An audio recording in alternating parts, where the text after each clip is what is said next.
doing again? Craig here. Gonna do a little short video. I'm trying to finish up the MS440 Huztl clone, and something that I do on all the saws that I build, because these pieces do not come with the kit saws. Rather than buy them from Stihl or Husqvarna, I actually make my own. But they're little supports for the air covers, so that when you put the mounting screws in and tighten them down, they don't pull all the way in and crack the plastic covers. So I'll show you what I do and what my little fix is to it. It's relatively inexpensive. So we'll get right to it here. Get you readjusted. I'm waiting on the cylinder to show back up. Having a little bit of work done to the cylinder, having some material cut off the base. It actually had like 72 thousandths of an inch squish to it, which I thought was way too much, so I sent it out, and with the thickness of the base gasket, and to get it down to 20 thousandths, I had it was like 63 thousandths of an inch milled off the base of the cylinder. But anyway, this is my fix. These are, let me get you up here where you can see something. They're just little brass compression fittings that you buy at your local hardware store. These happen to come from Lowe's. It's a compression fitting for that plastic water line, I believe it is. These just happen to be 3/8 OD with the insert. That 3/8 OD would be the size of the compression fitting, and these here are the inserts, and they're brass.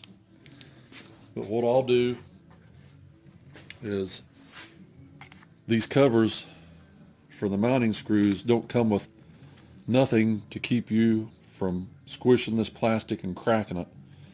And I'm using these inserts. I'll cut them down to size, and I'm using them as kind of like a insert to keep me from tightening the screws down too much and cracking these plastic pieces.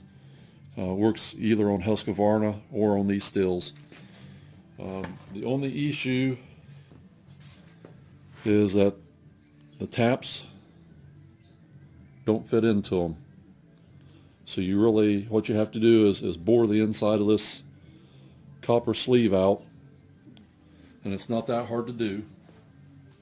I've done it on several saws, but I just take my calipers here, and I measure my tap, which should be a 5mm, and it's reading, I guess if I put it up right so you guys can see it, it's reading somewhere in the neighborhood of like 4.84 millimeters. Okay, and then you just get you a drill bit and find you a drill bit that is just a tad bit bigger. This one here, 4.98, 4.99 millimeters. So this is going to be just a little bit bigger than the tap. And I'll mount this up in my drill press, and I'll take me a pair of vice grips, and I'll just crimp the very end of it, or not crimp it, but bite it. Then I'll take this over there on my drill press, and I'll bore these out. And then when I'm done, I'll set them in here. I'll take a little marker, and I'll just mark where I want to cut them. And I've just got a little hacksaw here, handheld hacksaw that I use to cut them off. And again, I will take and bite just the end of it, and I'll take and hack it off, cut it to length. I'm going to pause this. I'm going to drill these out, then we'll come back and I'll show you cutting one of them, and then I'll show you the installation. So I'll be right back. Okay, we're back.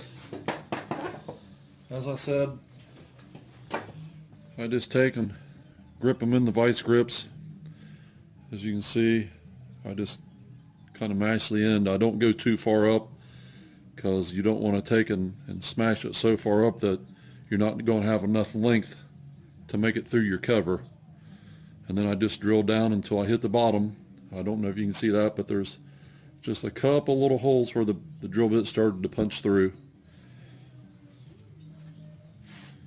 Now the taps go right down in.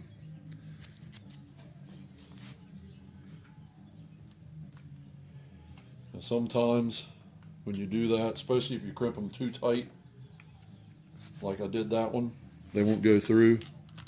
If you don't crimp them as tight as that first one, they'll fall right through. And then what I do, just take and mark it.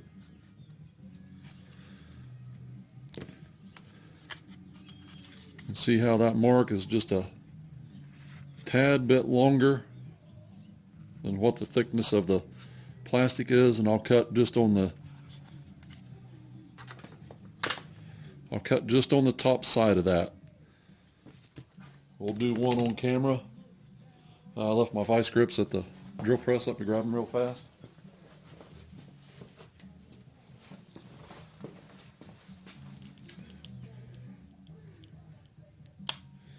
So now when I'm doing this, I actually like to take it as tight as I can get it.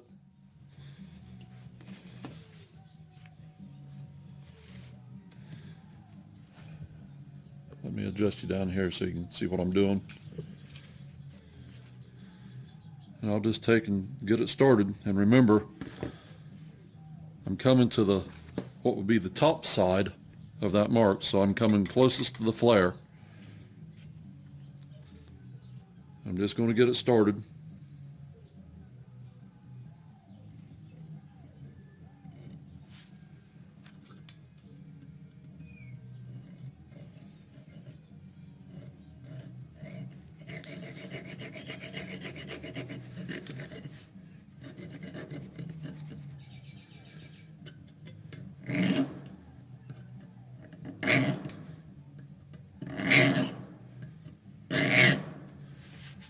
Let me grab something I can put this down on real fast. I don't want to cut into my cardboard.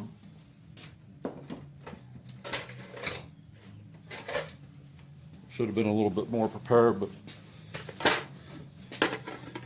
so what we're going to do now is continue to cut this off.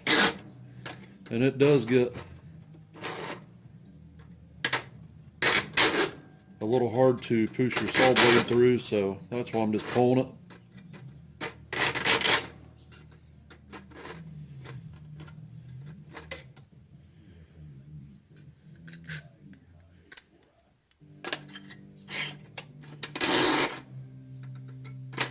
And there's probably different ways you could do this. You could probably take and do this with an angle grinder and a cut-off wheel. Now I just finished breaking that off. Just a little, okay. And remember, that was on this side here. And as you can see, or I hope you can see, that is just a fuzz bit longer than what that plastic is thick. So instead of squishing against the plastic and possibly breaking it, when I tighten that screw down, it's going to mash that insert a little bit, and then it's going to keep it from squishing the plastic. I'll go ahead and kind of set this in place. And yes, when you take this apart, you kind of got to watch that little ferrule, is what I'm going to call them, because it could fall off and you could lose it because it does not stay in.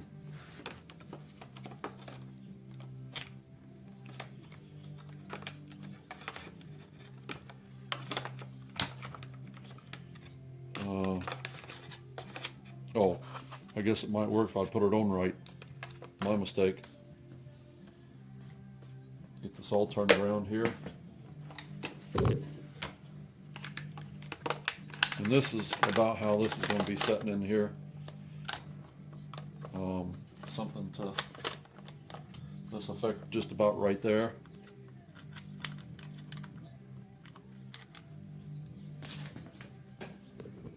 You guys haven't been able to see nothing of that. Sorry about that. But that's about how that cover is going to set in there. going to set in there just about like so. And then your tap with your little brass ferrule is going to go right through here.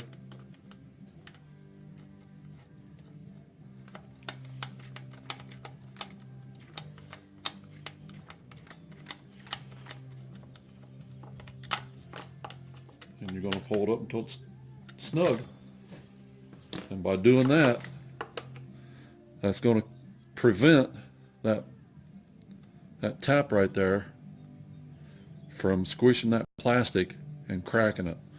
And that is my fix to an issue that both the Husqvarna kit saws and the steel kit saws, the clone kit saws from Huztl have, because they do not come with them inserts. Right offhand, I don't know what it is. Give me just a second, I'll be right back and I'll find out what the OE part number is. Okay, we're back. I'm going to take the, sorry about shaking there guys, but I'm going to take the camera out. And what we're looking for is that number 6. That is a bushing. On these, they actually come to the inside, but I put them to the outside because they don't actually fit tight. So that way when I take the tap out, they come out with the tap, and when I take the cover off, I don't lose them. But that's number 6. So we're going to come over here. The OE part number for that, if you want to get them, is 0000-963-0808, and it is a bushing. But these are not supplied in the Huztl kits. So far, any of the kits that I've done have not had them in them for either the steel clones or the Husqvarna clones. So that was my fix to an issue that a lot of us have coming into with these saws. Hope you enjoyed. Hope this is some information that you can all use. Take care. See you next video.